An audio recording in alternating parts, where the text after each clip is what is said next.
The twin suns of Tatooine dipped low, painting the sky in fiery hues of orange and purple.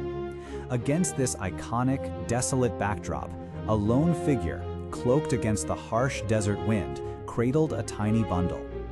The weight in his arms was immeasurable, not just of a newborn child, but of a galaxy's shattered hope, a friend's tragic fall, and a future entirely uncertain. This was Obi-Wan Kenobi, and his journey had brought him to the very edge of everything he once knew. He approached a moisture farm, humble and isolated, a stark contrast to the gleaming Jedi temple he once called home. The couple who greeted him, Owen and Beru Lars, were simple folk, their faces etched with the realities of desert life. With a silent understanding, a glance exchanged that spoke volumes of unspoken grief and immense responsibility, Obi-Wan gently handed over the infant. This wasn't merely a delivery, it was a surrender, a passing of the torch, a silent prayer whispered into the vastness of the cosmos.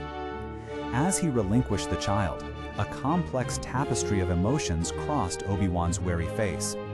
There was the profound sadness of what was lost, the Jedi Order, his dearest friend, the dream of a peaceful republic. There was the crushing weight of responsibility, knowing that this small life, Luke Skywalker, represented the last fragile ember of hope against an encroaching darkness. But amidst the sorrow and the burden, there was indeed a flicker of something else, a stubborn, resilient hope, a belief, perhaps against all odds, that this child, hidden in plain sight, would one day rise to confront the evil that had consumed his father. This brief, quiet exchange stands as one of cinema's most poignant moments, a silent scream of sacrifice and an unyielding commitment to a future he might not live to see. Just moments before, Obi-Wan had witnessed the tragic end of Padme Amidala and the horrifying birth of Darth Vader. He had fought his brother, his student, and lost him to the darkness. Now, with the universe in chaos and the Emperor's shadow stretching across the stars, his role had fundamentally changed. He was no longer General Kenobi, the revered Jedi Master, leading clone armies into battle. He was no longer the witty mentor, debating philosophy in the halls of the Jedi Temple. His lightsaber, once a beacon of justice, was now sheathed, perhaps for good. His new mission was a solitary one, far from the grand stages of galactic conflict. He was to become a ghost, a legend whispered on the wind, a forgotten hero, a hermit in the vast, unforgiving desert. With the baby safely in the arms of his new guardians, Obi-Wan turned, climbed onto his Eopie, and began to ride away. The twin suns were now dipping below the horizon, their final rays casting long, dramatic shadows. It's an image burned into the collective memory of generations. A lone figure, silhouetted against a setting sun, riding not into adventure, but into a vigil, a long, lonely wait.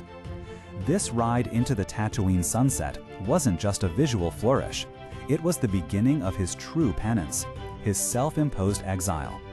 For nearly 20 years, he would live under the pseudonym of Ben Kenobi, watching over Luke from a distance, protecting him not with a lightsaber, but with silence, with patience, and with an unwavering faith in the Force. He would learn to survive in the desolate wastes, to meditate, to grow, to become something more profound than even the greatest Jedi Master. He would become a guardian, a silent protector, a living symbol of hope, even as he embodied its most painful cost. This final scene of Revenge of the Sith is a masterpiece of storytelling, beautifully and silently encapsulating the immense burden Obi-Wan took on. It's the perfect, heartbreaking bridge to a new hope, explaining why this powerful Jedi would be found living as a recluse. His life was no longer his own. It was dedicated to nurturing the faint glimmer of a new hope that lay dormant within the Skywalker twins. Every passing day on Tatooine was a testament to his selflessness, his sorrow, and his stubborn belief in the potential for good. He was waiting for the perfect moment, the right spark, for the Force to awaken once more, and for the future he had sacrificed everything for to finally begin to dawn. The story of Obi-Wan's silent vigil reminds us that heroism isn't always about grand battles and dramatic rescues.